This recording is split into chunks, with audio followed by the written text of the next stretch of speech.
तुमने 3 मई को एग्जाम दिया और तुम एग्जाम हॉल से बाहर निकलने के बाद तुमने बस एक चीज सोची, चलो फाइनली एग्जाम ओवर। किसी ने बुक्स बंद कर दी, किसी ने ट्रिप प्लान कर ली, कोई तो रिजल्ट कैलकुलेट करने बैठ गया था, कोई कोई बच्चे डिप्रेस हो गए थे, मतलब एंजाइटी में चले गए थे। क्यों? क्योंकि उनका पेपर अच्छा नहीं गया, उनको पता था कि उनका सिलेक्शन नहीं होगा, उनके मार्क्स बहुत लो आ रहे थे। तो अब तुम्हारे लिए सुनहरा मौका है, इसको जाने मत देना बच्चों। रिसेंटली एक न्यूज आती है तुम्हारे पास कि नीट 2026 वापस होगा। सच बताओ, ये न्यूज सुनने के बाद तुम्हारा पहला थॉट क्या था कि अब फिर से वही सिलेबस, वही प्रेशर और मुझसे नहीं होगा?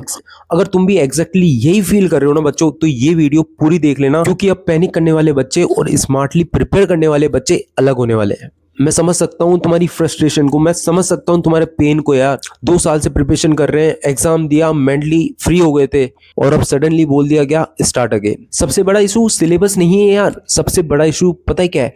माइंडसेट का। बॉडी थक चुकी है, माइंड एग्जॉस्टेड, मतलब कि डिप्रेस्ड है, एंजाइटी में है, क्या करूं क्या नहीं, इस चीज में चल रहा है तुम्हारा अभी। लेकिन एक चीज समझो मेरी, जिस बच्चे ने इस चांस को अपॉर्चुनिटी बना लिया ना, उसके सिलेक्शन के जो चांसेस है ना, वो इंस्टेंटली इंक्रीज हो गया। अब मैं तुम्हें रियलिटी चेक दे देता हूँ, ठीक है? अभी सब स्टूडेंट है ना 3 कैटेगरी में डिवाइड है। पहला पैनिक स्टूडेंट, दूसरा ओवर कॉन्फिडेंट स्टूडेंट, तीसरा स्मार्ट स्टूडेंट। सबसे पहले अपन बात कर लेते हैं पैनिक स्टूडेंट की। देखो इस टाइम पे पता है क्या कर रहा है वो बच्चा? इस टाइम पे स्ट्रेस ले रहा है, डिप्रेस्ड है, एंजाइटी में बस कोने में बैठा है। जैसे वो कोना दिख रहा है ना तुम्हें बेड का, उधर उधर बस बैठा है और लाइट बंद करके बस पड़ा है, और उसको पता है कि मैं कर सकता हूँ, कर सकती हूँ, लेकिन नहीं कर रहा। वो इस टाइम पे बस खुद को पकड़ के बैठा है बस कि मुझसे नहीं होगा। दूसरा बच्चा ओवर कॉन्फिडेंट, मतलब उसको ये लग रहा है कि मेरा पेपर पहले भी अच्छा गया था तो इस बार भी अच्छा चला जाएगा। नहीं, क्या पता जो पहले पेपर था वो इजी था, तुम्हें भी पता है मॉडरेट टाइप का पेपर था, लेकिन अब क्या पता हार्ड आ जाए। अनप्रेडिक्टेबल है भाई, प्रेडिक्ट नहीं कर सकते अपन पेपर को। तो समझो मेरी बात को। अब सबसे इंपॉर्टेंट बात आती है स्मार्ट स्टूडेंट। इमोशन को साइड में रख के ना वो प्लान बना रहा है, वो बात कर रहा है, उसको पता है कि मेरे को सिलेक्शन लेना है, और सिलेक्शन भी मोस्टली 3rd कैटेगरी वाले का ही होता है। मेरी बात समझो यार, री नीट में सिलेबस वही है, पैटर्न वही, तुम ऑलरेडी एक बार रिवाइज भी कर चुके हो। इसका मतलब पता है क्या है? मतलब यह है कि तुम फ्रेश प्रिपरेशन नहीं कर रहे हो, ये सेकंड अटेम्प्ट है विद एक्सपीरियंस। बच्चों तुम्हें 550 प्लस लाने ना तो करना पड़ेगा। देखो अभी तुमने न्यूज में देखा होगा कि अभी 7-8 दिन तो सिर्फ ऑफिशियल डेट अनाउंस होने में लगेगी, तो तुम सोच सकते हो कि 40-50 दिन 60 दिन आराम से लेगा एनटीए। तो अपन इतना कवर कर सकते हैं कि अपन जैसे 200 पे, 250 पे, 300 पे, 400 पे, तो अपन 550 प्लस आराम से ला सकते हैं। उसके लिए मैंने एक स्ट्रेटेजी बनाई है, मैं तुम्हें बताता हूँ। पहली बात कर लेते हैं अपन बायो की। देखो बायो जो है गेम चेंजर है। 550 प्लस का इजीएस्ट पाथ जो होता है ना, वो सिर्फ बायो से ही आ सकता है। तुम्हें क्या करना है? डेली 2 चैप्टर एनसीईआरटी की रीडिंग करनी है। लेकिन बात कर लेते हैं अपन, तुम्हें पीवाईक्यूज करने प्लस एमसीक्यू, मतलब कि तुम 100 से 150 एमसीक्यू और पीवाईक्यू मिला के कर सकते हो पर डे। और तीसरी इंपॉर्टेंट बात, NCERT line by line revise करनी है तुम्हें। देखो फोकस किस पे करना है तुम्हें? Human physio, eco, biotech, genetics, reproduction, बस इनको तुम्हें पहले कवर करना है। देखो सबसे पहले इनको ही फोकस करना है तुम्हें। अब अपन बात कर लेते हैं फिजिक्स की, जिससे तुम बहुत डरते हो, भाग रहे हो उससे, लेकिन उसको भी मैं तुम्हें इजीएस्ट वे में तुम्हें बता क्या करना है।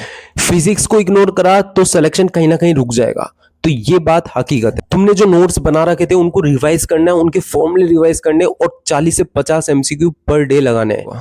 ध्यान रख लेना इस बात का। इंपॉर्टेंट चैप्टर्स कौन कौन से? Mechanism, current, modern physics, semiconductor, ray optics, इनको कवर करना है, क्योंकि तुम्हें पता है इनसे क्वेश्चन बने। तुमने जो नीट 2026 का पेपर दिया है उसमें तुम्हें पता लग चुका है कि ये चैप्टर्स मेन है, यहां से क्वेश्चन आते हैं, करना है उनको, थोड़ा प्रायोरिटाइज करना है तुम्हें। बात कर लेते हैं अपन केमिस्ट्री की। देखो केमिस्ट्री स्कोरिंग है, मतलब है, तुम कर सकते हो स्कोर। फिजिकल की फॉर्मूला रिवाइज करो, क्वेश्चंस लगाओ उसके यार, और इनऑर्गेनिक को NCERT line by line chart लो, उसको करो बस।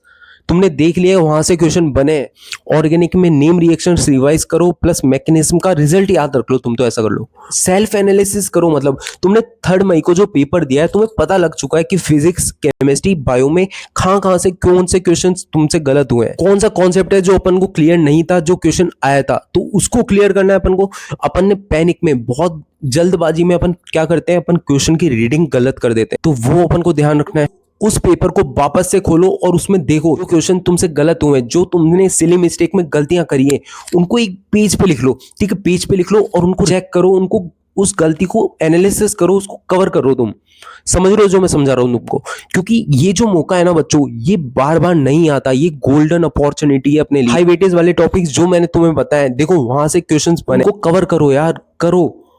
हो जाएगा, मैं लिटरली कह रहा हूं, तुम निकाल ले जाओगे। अगर तुम्हारे 300 मार्क्स आ रहे हैं, तुम 500 प्लस आराम से लिया सकते हो। है टाइम, हो सकता है। दो महीने कम नहीं है। हाँ, तो अपन सोच रहे थे 3 मई से पहले, मतलब कि 2 दिन पहले 1 तारीख को अपनी बात हुई थी, जब अपन क्या कर रहे थे कि भैया बस 2-5 दिन भी, 1 हफ्ता भी मिल जाए, 10 दिन भी मिल जाए ना, स्कोर अच्छा लेवल का इंक्रीज कर सकता हूँ। अब तो तुम्हें 2 महीने मिल रहे हैं। अभी ऑफिशियली अनाउंस नहीं हुआ है कि तुम्हें 2 महीने मिल रहे हैं, लग रहा है, क्योंकि 7 से 8 दिन तो ऑफिशियल डेट अनाउंस होने में लगेगी। तो समझ सकते हो 22-23 मई तक तो डेट ही आएगी। तो है टाइम, कर लेंगे अपन। मैं हूं ना यार तुम्हारे साथ, और तुम्हारी मेहनत है, ऐसी कोई चीज नहीं है जो तुम्हें रोकेगी। अब एक मेंटरशिप प्रोग्राम चालू कर रखा है, अगर तुम चाहो तो वो ले सकते हो तुम, जिसमें मैं तुमसे बात करूंगा, तुम्हारी बातें सुनूंगा। तुम बहुत सी बातें होती हैं जो अपन अपने घर परिवार से नहीं कर सकते, दोस्तों के साथ भी शेयर नहीं कर सकते। अपन को कोई ऐसा चाहिए जो मेरी बात समझे, जो मुझे समझ सके, जो मैं समझाना चाहता हूँ उसे एक बार समझे और मुझे उसका रिप्लाई बताए, मुझे सही ट्रैक पे रखे। उसके लिए मैं हूं। देखो, मेरी कोई भी वीडियो उठा के देख लो, उसमें एक चीज सेम मिलेगी तुम्हें, और वो इमोशन। क्यों? क्योंकि मैं तुम्हें समझता हूं, दिल से कह रहा हूं, मैं तुम्हें समझता हूं यार, और तुम मेरे को समझते हो। बस यही तो इमोशनल सपोर्ट है, यही तो चाहिए एक बच्चे को यार। इस चीज को मैं प्रोवाइड कर रहा हूँ, सब कर लेंगे। तो अगर तुम्हें वो मेंटरशिप प्रोग्राम चाहिए होगा तो तुम कमेंट में बता देना, मैं तुम्हें डायरेक्ट मेल कर दूंगा। इस टाइम पे तुम्हें एक चीज ध्यान रखनी है कि तुम ये मत सोचना कि अभी मैं बायो की 11th की बुक पूरी रिवाइज कर लूं। ऐसा नहीं है, आराम से करो। पर डे के हिसाब से 2 चैप्टर 3 चैप्टर आराम से रिवाइज करो। बड़ी नहीं करनी है अपन को, आराम से करेंगे। है टाइम अपने पास, कोई टेंशन नहीं लेनी अपन को। मैं बैठा हूं, मुझे बताओ कोई भी दिक्कत होती है, मुझे बताओ, मुझे कॉल करो, मुझे मैसेज करो। मैं हर बच्चे का मैसेज का रिप्लाई देता हूं। बहुत सारे बच्चे तो मेंटरशिप प्रोग्राम में जुड़ चुके हैं, उनसे मैं डेली बात कर रहा हूं। ऐसा नहीं है कि तुम अकेले हो, मैं तुम्हारे साथ खड़ा हूं। मैं तुम्हें हर पहलू पे सपोर्ट करूंगा यार, टेंशन नहीं लेनी बस, ठीक है। और जिन बच्चों को ये लग रहा है ना कि अब सब खत्म हो चुका है, उनके लिए बस एक चीज बोलना चाहता हूं मैं, तुम ऑलरेडी इतना सरवाइव कर चुके हो यार। बस थोड़ा सा पुश चाहिए तुमको, बस थोड़ा सा धक्का लगाना है, और वो मैं लगा रहा हूं तुमको। बस हो सकता है लाइफ तुम्हें एक एक्स्ट्रा चांस दे रही है यार। तुम सोचो ना, खा तो तुम डिप्रेस थे, तुम परेशान थे कि मेरा पेपर अच्छा नहीं गया, और अब तुम्हें ऐसा लग रहा है कि एक चांस मिला है। कुछ भी हो सकता है भाई।